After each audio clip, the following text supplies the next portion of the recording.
LPG gas की समस्या को लेकर आम जन की प्रतिक्रिया सामने आई है। कांग्रेस नेता हिमांशु शर्मा के अनुसार इजराइल, अमेरिका और ईरान के बीच युद्ध से आम जन को परेशानी का सामना करना पड़ रहा है।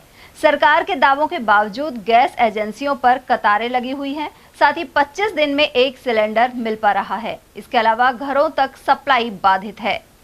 बहुत हुई महंगाई की मार, अब की बार मोदी सरकार। अच्छे दिन आने वाले हैं क्योंकि मोदी जी अब आने वाले हैं। किस तरीके जुमलों की बारिशों कर रखी थी और आज हालत बद से बदतर हो रही है।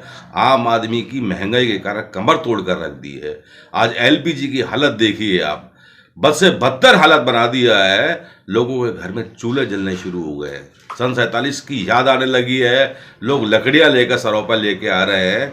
अरे भाई, ये डबल इंजन की सरकार है।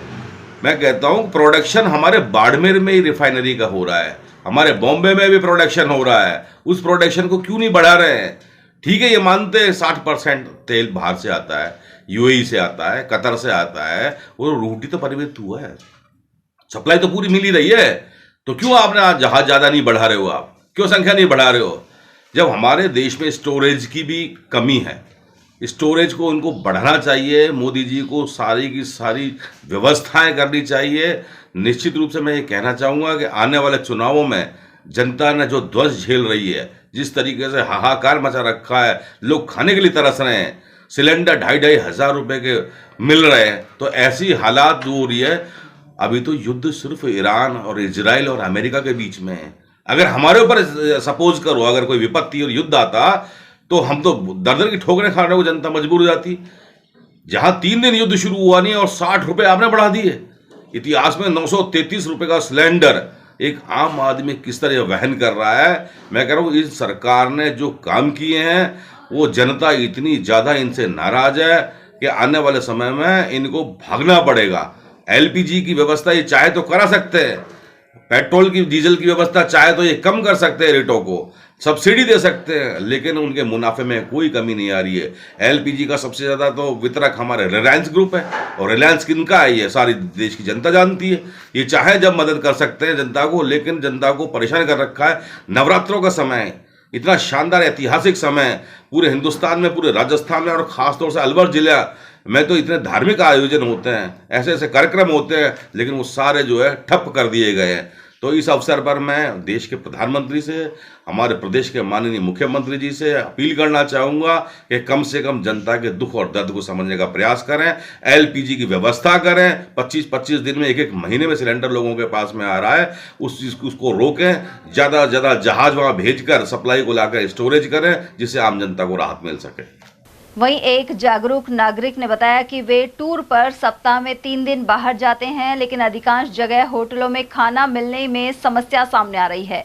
उधर भारतीय कम्युनिस्ट पार्टी के शहर सचिव मनमोहन सैनी के अनुसार एलपीजी गैस के लिए लोग लगातार परेशान हो रहे हैं। ऐसे में केंद्र को इस समस्या से राहत दिलानी चाहिए। उधर श्रमिक नेता तेजपाल सैनी ने आरोप लगाया कि सरकार गैस की कमी नहीं होने के तर्क देती रही, लेकिन कमर्शियल सिलेंडर सीमित कर घरेलू सिलेंडर के रेट बढ़ा दिए गए। कई जगह तो पूरे दिन लाइन में लगने के बाद भी सिलेंडर नहीं मिल पा रहा है। इसके अलावा ऑनलाइन सिलेंडर बुकिंग में कठिनाइयां सामने आ रही हैं। आज जो हालात देश के बन रहे हैं उसमें मुख्य रूप से तो जो ईरान, इजराइल, अमेरिका का जो युद्ध चल रहा है उससे प्रभावित है, परंतु उसका प्रभाव हमारे देश पर भी पड़ रहा है, इसमें कोई दो राय नहीं है। परंतु ये सरकार क्या है, झूठ बोल रही है। इसके जितने भी मंत्री हैं, एमएलएज हैं या छोटे कार्यकर्ता हैं, वो सभी ये कह रहे हैं कि साहब कि देश में गैस की कोई कमी नहीं है, देश की कोई कमी नहीं है। जबकि वास्तव में आम जनता गैस एजेंसियों पर लंबी लंबी लाइन लगाए बैठे हुए हैं। सुबह सिलेंडर लेकर के जाते हैं और लाइन में लगाते हैं और सिलेंडर को ही बैठे बैठे अपनी बारी का इंतजार करते हैं। तो किल्लत तो बढ़ रही है। समाचार के माध्यमों से ये भी आ रहा है कि साहब रसोई गैस के सिलेंडर जो हैं वो पहले बंद कर दिए थे, बुकिंग की जो डेट थी पहले 21 दिन की, अब उसको भी बढ़ा करके 25 से 26-27 दिन कर दिए हैं। उसके बावजूद भी वो टाइम पर सिलेंडर नहीं मिल रहे हैं। आम जनता गैस एजेंसियों से जाती है, अपनी पर्ची कटवाती है बुक कराने के बाद में, और उस पर्ची को लेकर के फिर जहां उनके गोदाम है उन गोदामों से वो सीधे ला रहे हैं। जो घर पर जो पहुंचाने की जो सुविधा थी सिलेंडरों की, वो प्राय समाप्त हो गई है। तो इससे साफ जाहिर है कि गैस की किल्लत तो बनी हुई है, परंतु सरकार अपनी जो वाहवाही बनाए रखना चाहती है वो झूठ है।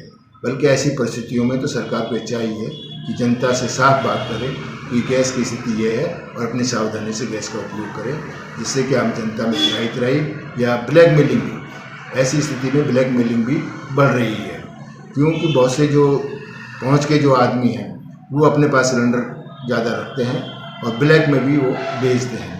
तो सरकार अगर आम जनता से ये अपील करती है या वास्तविक स्थिति से अगर अवगत कराती है आम जनता को, तो ये स्थितियाँ नहीं बन पाती और आम जनता भी सरकार को सपोर्ट करती है।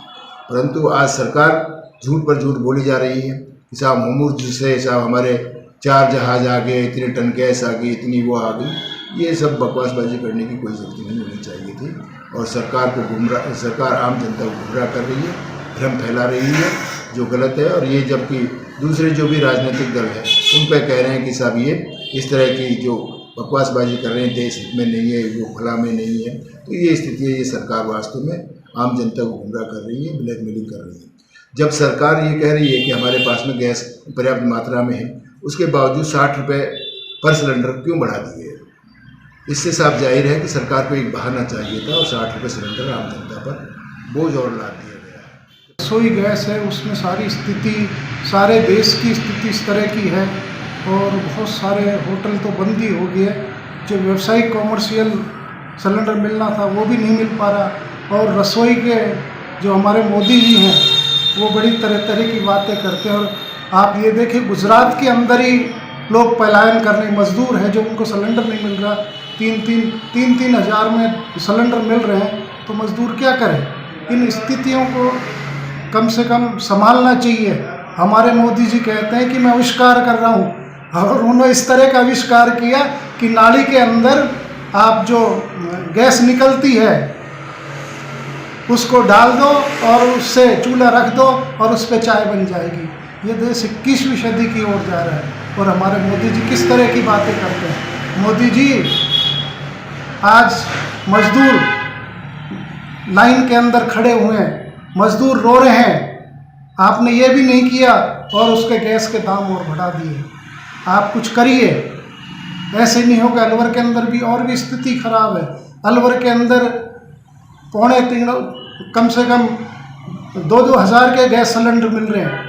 ब्लैकमेलिंग चल रही है, प्रशासन मुख दर्शन कर बैठे हैं, लेकिन कोई जनता की तरह ध्यान नहीं है। मरे गिरे कुछ भी हो, तो हमारा प्रशासन से ये मांग है कि कम से कम जनता को राहत मिले। सर, गैस के बारे में तो आप बात ही ना करें तो अच्छा है। 70 साल से, जब से देश आज़ाद हुआ है, जब से लेके अब तक हमने ऐसी किल्लती और ऐसी परेशानियां आज तक नहीं उठाई। इस टाइम मेरा काम है हफ्ते में 3 दिन बाहर रहना। वहाँ बाहर रहता हूँ तो होटलों पे खाना नहीं मिलता है, गैस की वजह से आधे से ज़्यादा होटल बंद हुए पड़े हैं, और मिलता है तो तंदूर वाली वैसी रोटी मिलती है जो हमको नुकसान देती है। इसलिए बड़ा परेशानी हो रही है गैस के मामले में। हर साल आप भंडारे का कार्यक्रम भी करते हैं, तो इस तरह नवरात्रे चल रहे हैं और क्या करें? इस टाइम भाई साहब नवरात्र में भंडारे का, मैं हर साल भंडारा करता हूँ माता रानी का। दहमी में जाके मेरी कुल देवी मैया है, हम वहाँ भंडारा करते हैं, लेकिन गैस की वजह से इस बार वो प्रोग्राम हमने पोस्टपोन करना पड़ा। कुल मिलाकर एलपीजी गैस वितरण की व्यवस्था पहले की तरह पटरी पर नहीं आ पा रही है।